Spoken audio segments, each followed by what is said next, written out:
Welcome back to M Hood Fishing, everybody. Very, very windy day. We're actually under a tornado watch till 9 p.m. I gotta go in here first and then we're gonna do what we're gonna do. Oh, we gotta get in line now. Looks like we have a fan mail video coming up soon now. There is a lot of severe weather headed here, but it's not gonna get here till about 6 and last throughout the night. It is about 2 p.m. right now. I think we have plenty of time to do something. I am hungry. I want to eat. Luckily, this spot is real close to the post office and it's kind of protected from the wind right now. Ooh, I see fish down here and turtles. The wind speed currently is 26 and gusting over. We are in pretty much the back end of March right now, so we should have bass on beds, or I should say it's a possibility. Ooh, the Hemaway is spooking some fish today. The other bike, my Magicycle, I am working on currently, had a flat the other night. I see something I want to get on right away. Don't necessarily have the best thing tied up for my last session. For this kind of day, this really windy weather, I have a Senko here, weightless, but I'm confident that I can make it work nonetheless. All this stuff floating here is dead snodgrass. When it dies, gas forms in it and makes it float up to the surface.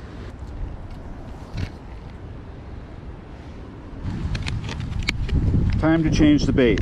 This is a craw bait by Googan, Watermelon Red.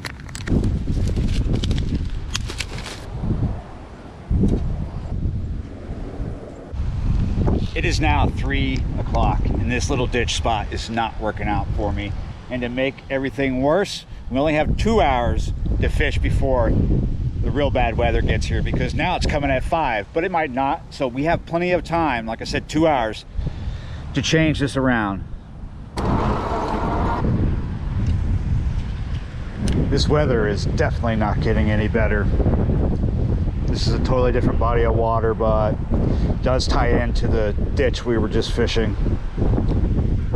The biggest issue with the wind is it's moving the bait because there's no weight. But the secondary issue is everywhere I fished today has a lot of snodgrass on the bottom. So if the weight is up here, this is going to dig in and pick up more snodgrass than it is weightless. So what I need to do is open the right box. That's the wrong box. Hold on. This is the right box. We need to have the weight in the head of the bait. So here we have some Neko weights, and I might have some other weights similar to that in this box. Here we go.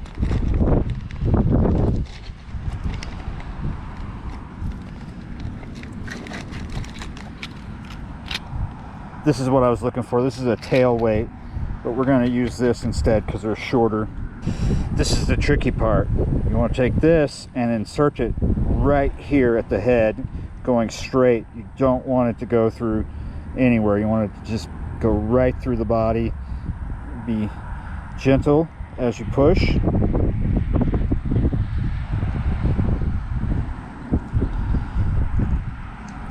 sir. Yeah. And there we go. That little kid scared me. What's he trying to catch?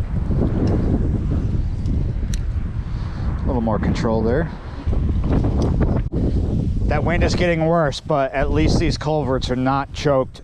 Not as choked as they were, at least, because they were really choked all winter. So we can fish this now.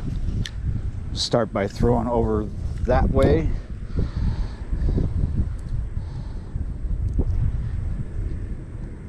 The VMC weight is only 1/16 of an ounce, so it's still light, but it gives me enough weight to have a little more control, and it's not going to dig in and pick up all that snodgrass.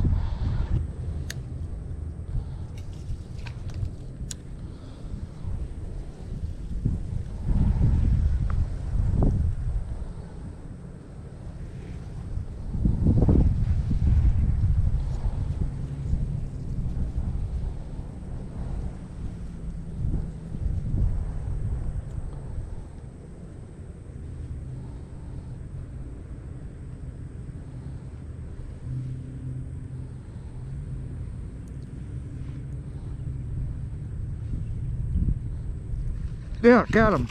Right there in front of me. Haha. Look at that. He tore up my bait too. But yeah, you're right.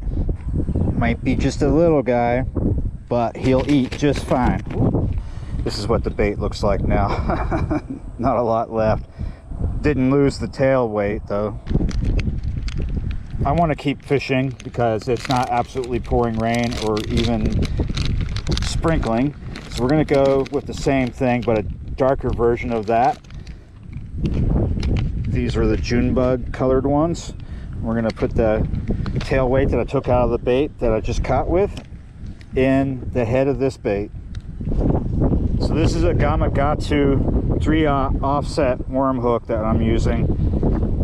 And these VMC weights that I'm using are only 1/16 of an ounce. Not very heavy, which is okay, even though it's really windy. The water that I'm fishing for the most part is pretty shallow, so a big weight wouldn't really help me much. Now I want to put this between those little things hanging off there, the whiskers.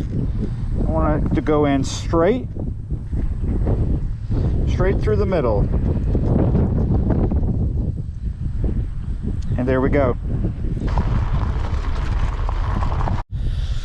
All right, guys, this is my new friend Hunter. A couple bites here, but the weather's really starting to deteriorate, so let's take it to the house and cook this little dink. And just like that, here we are in the kitchen. So, oh no. In the words of Julia Child, you're always alone in your kitchen. Rinse these first. Back in the 80s when I was a kid, I would skip school just so I could watch cooking shows, and then I got a VCR and learned how to program it. And then I started to get my education. I would come home after school and learn how to cook. I'm gonna do some prep before I actually get to the fish. I want mashed potatoes. Yes, with the skin on. More vitamins in the skin. I think that's gonna be plenty. I kinda wanna cheat tonight too, so not really cheating, it's just more convenient, right? We're going very continental here. Mashed potatoes, peas and carrots, and fried fish. It's like the most simple thing you could do. I'm making just a little more mashed potatoes and carrots and peas than maybe I could eat tonight, because I can always make bubble and squeak with it later. I just rinsed this fish off so it's not sopping wet. I'm drying it with these paper towels. That way I won't make too much of a mess here. So since this is just one small fish, I'm gonna fry it whole. But let me show you something. Not only do I want to take the scales off, but I'd like to take the gills as well, because if you cook this whole fish with the gills, 9 times out of 10 it's going to come out bitter.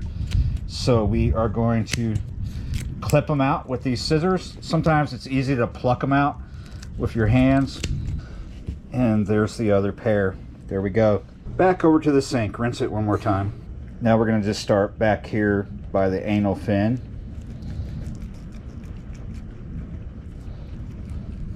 I'm going to cut around these fins here.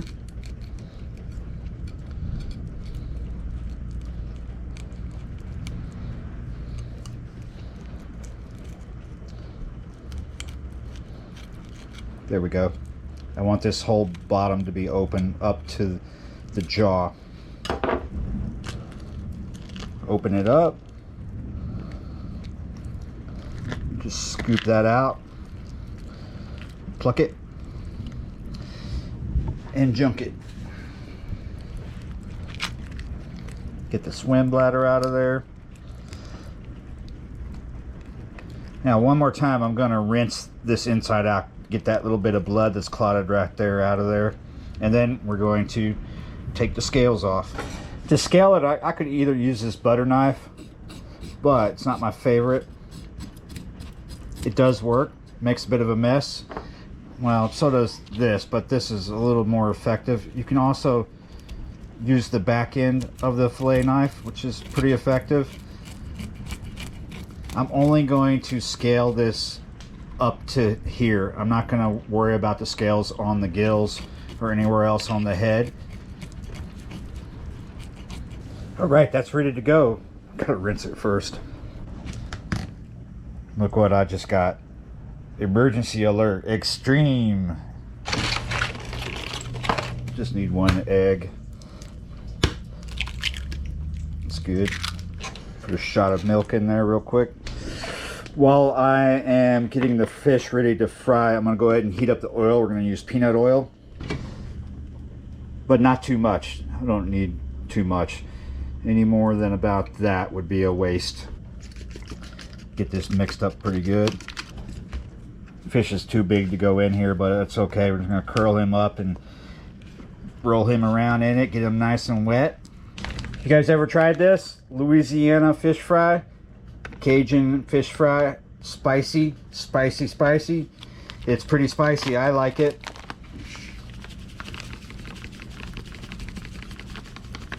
I'm trying to hurry because I have a feeling that we might lose power. I keep getting those extreme weather alert notices one after another. All right, that's good. I'm gonna roll him in that pretty good, get him nice and coated. This stuff is really hot, actually. It might not be for everybody. You might have some problems the next day. I got so distracted by the weather thinking we were about to go into the dark here that I forgot to do something. I meant to make a slit along the top. I'll make sure that it's going down both sides of the spine or the ribs.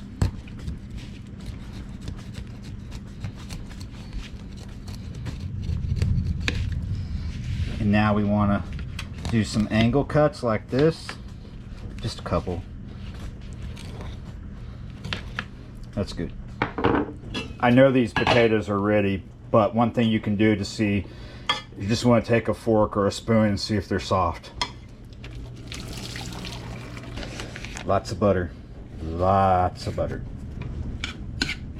Still waiting for my oil to get hot.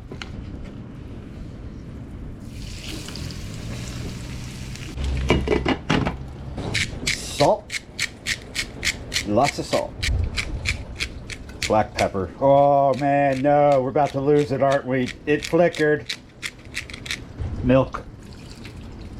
Not too much. I hope I didn't put too much in there. Hope I don't lose the power. I'll lick the spoon and see how that is. Oh, yeah. Perfect. That'll work. I don't know. I don't know if it's going to work, guys. We might be in the dark pretty soon because we've flickered 5 more times since I said. Woo, sizzle, sizzle. Woo. Little bit brown on that side. Now I'm really irritated. It looks like I've overdid one side. I think it's gonna be okay. Just in such a rush right now. Even the peas and carrots gets a lot of butter. Okay, I took this off the heat. Hopefully, I was hoping that there'd be enough heat in here just to cook the rest of it, and I think that's correct.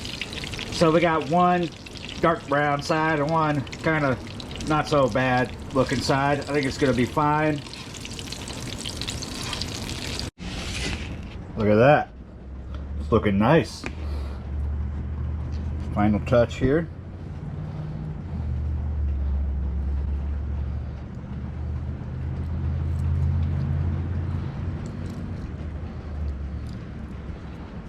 Let's go see how I did. Actually looks really good. I know the potatoes and the peas and carrots are good. But how is the fish? This is probably going to start a fire that is not going to be put out till tomorrow. This stuff is hot.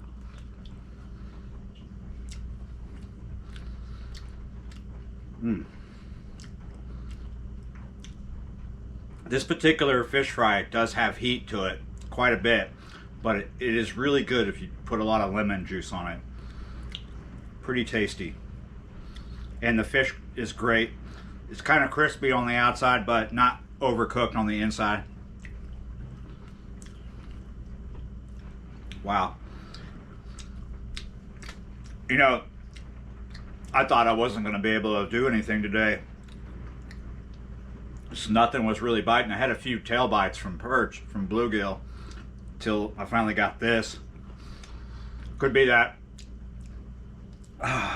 the bass where I was fishing are spawning and I just couldn't find beds, because they are doing that in other places down here, or they weren't into the weather. But this guy was. Fire. Woo! If you don't like hot stuff, don't get curious about this one. Woo, because it's got some heat to it. Fire. Oh, but it is good if you like hot stuff. Yeah.